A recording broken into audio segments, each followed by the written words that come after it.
Hello everyone, welcome to an online classes of accounts. तो अब हम क्या करने जा रहे हैं, इन्वेंट्री और उसके टाइप्स। ओके, देखिए इन्वेंट्री किसे बोलते हैं। इन केस ऑफ मैन्युफैक्चर, अगर आप प्रोड्यूसर हैं तो हमारे पास ओपनिंग स्टॉक भी होगा और क्लोजिंग स्टॉक भी होगा। इन्वेंट्री मतलब स्टॉक। ओके, इन्वेंट्री जैसे रॉ मटेरियल्स की हो गई, ये फर्स्ट टाइप हो गया। Inventory of work in progress हो गया, ये सेकेंड टाइप हो गई। इन्वेंट्री ऑफ फिनिश गुड्स हो गया, ये थर्ड टाइप हो गई। और inventory of stock in trade हो गया, this is fourth type of stock. अब देखिए इन्वेंट्री ऑफ रॉ मटेरियल किसे बोलते हैं। It includes in raw material का मतलब होता है जब हम कच्चा माल लाते हैं अपने पास, खरीदते हैं कोई गुड्स को बनाने के लिए, है ना। अगर हम मैन्युफैक्चरर हैं तो मैन्युफैक्चरर का काम होता है बनाने का, तो उसके लिए हम कच्चा माल भी तो एक्वायर करेंगे ना, मतलब लाएंगे वो, तभी तो हमारे गुड्स बन पाएंगे। बट ये it includes inventory of raw material purchase for using them, ताकि हम उसे इस्तेमाल कर सके इन द प्रोडक्ट्स मैन्युफैक्चर। मतलब जो हमें मेनली प्रोडक्ट बनाना है उसके लिए हम पहले रॉ मटेरियल अपना परचेज करेंगे ताकि हम उसे यूज़ करें, बट स्टिल लाइक अनयूज। पर फिर भी हमारा कुछ माल जो है रह जाता होगा हमारा यूज़ होना, ठीक है। अब सारा माल तो हमारा यूज़ नहीं होगा, कुछ माल तो रह ही जाएगा ना हमारा।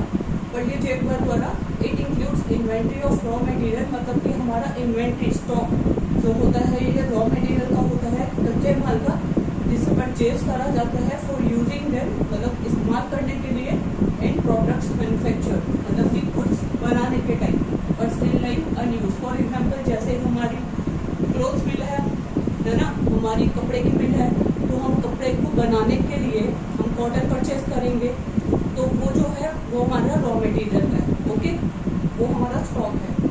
सॉरी बच्चों, लाइन थोड़ी टेढ़ी लगी है, आप प्लीज स्ट्रेट करके लगा लेना, अब ऐसे आपको ये प्रॉब्लम नहीं फेस होगी। I am really sorry for this. Next type आती है हमारी inventory of work in progress. Simple meaning इसका बताती हूँ, जिसमें कुछ बन गए हैं और कुछ अभी रह गए हैं बनने, उसको हम मतलब कि इन बिटवीन जिसे हम बोलते हैं, ठीक है।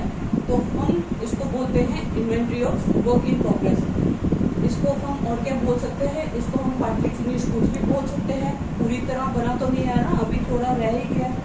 इसको हम पार्टली फिनिश गुड्स भी बोल सकते हैं या सेमी फिनिश्ड गुड्स भी बोल सकते हैं फॉर्म में, ठीक है। सच गुड्स नीड फर्दर प्रोसेसिंग, मतलब इट्स गुड्स को थोड़ी और प्रोसेसिंग की जरूरत है ताकि हम उसे कन्वर्ट कर सकें फिनिश प्रोडक्ट में। एक बार पढ़ लीजिए, it's also known as work in progress को हम और क्या बोल सकते हैं, पार्टली फिनिश गुड्स और semi finished form. Such goods need further processing, मतलब इन गुड्स को और प्रोसेसिंग की ज़रूरत है। Needs further processing for converting into finish product, मतलब कि वो फिनिश प्रोडक्ट में कन्वर्ट हो जाए, इसलिए उनको फर्दर जो है ज़रूरत है। ओके, नेक्स्ट पढ़िए इन्वेंट्री ऑफ फिनिश गुड्स, जब हमारे गुड्स फाइनली बन जाए, ठीक है। पढ़िए it includes the inventory of those goods, इसमें जो है इन्वेंट्री स्टॉक होता है उन गुड्स का which have been completely process, जिसे मैं कंप्लीटली पूरी तरह से प्रोसेस करना चाहता हूँ, and are ready for sale, मतलब जो हमारी पूरी तरह हमने बना लिया है रॉ मटेरियल से लेकर फिनिश गुड्स तक, वो पूरा बन चुका है और वो अब तैयार है बेचने के लिए, बिकने के लिए।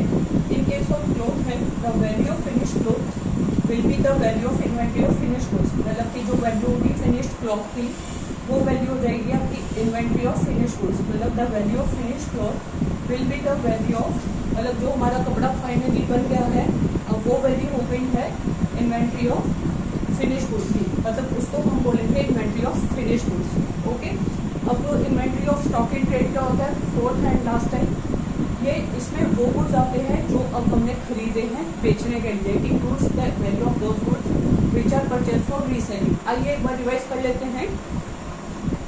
इन्वेंट्री ऑफ रॉ मटेरियल क्या होता है, कच्चा माल।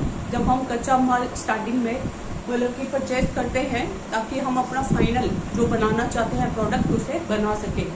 कच्चा माल मतलब कि अगर आपको कोई सूट वगैरह मतलब बनाना है तो उसके लिए आपको माल खरीदना पड़ेगा कच्चा, जैसे कॉटन हो गया, है ना। कॉटन खरीदेंगे तो उसके द्वारा ही आप सूट बना पाएंगे, है ना, उसको हम बोलेंगे कच्चा माल, इन्वेंट्री ऑफ रॉ मटेरियल, ठीक है। एक बार पढ़ लीजिए, it includes inventory of raw material purchase for using them in products manufacture but still like unused. Next है inventory of work in progress, जिसमें हमारा कुछ माल बन गया, कुछ माल अभी रहता है। सेमी फिनिश्ड फॉर्म हो गया, पार्टली फिनिश्ड गुड्स बोलते हैं इसको। ओके, इस गुड्स में फर्दर प्रोसेसिंग है, such goods needs further processing, मतलब अभी इसमें और प्रोसेस होने की जरूरत है, मतलब काम करने की जरूरत है for converting into finished product. Okay, third आता है इन्वेंट्री ऑफ फिनिश गुड्स। जब हमारे इस स्टेज में हमारे जो है सारा गुड्स बन जाते हैं, पूरा गुड जैसे हम उसे बनाना चाहते हैं उसे बना के हमने रेडी कर दिया है सेल के लिए। Inventory of those goods which have been completely processed and are ready for sale. Okay, और इसमें inventory of stock and trade में क्या होता है, it include the value of those goods. ये वैल्यू होती है, इसमें हम इंक्लूड करते हैं वैल्यू उन गुड्स की जो हमने परचेज करी है बेचने के लिए, which are purchase for reselling. Okay, please इसकी स्क्रीनशॉट ले लीजिए, लाइक करिए, सब्सक्राइब करिए और जो भी प्रॉब्लम है कमेंट सेक्शन में पूछते रहिए। ओके।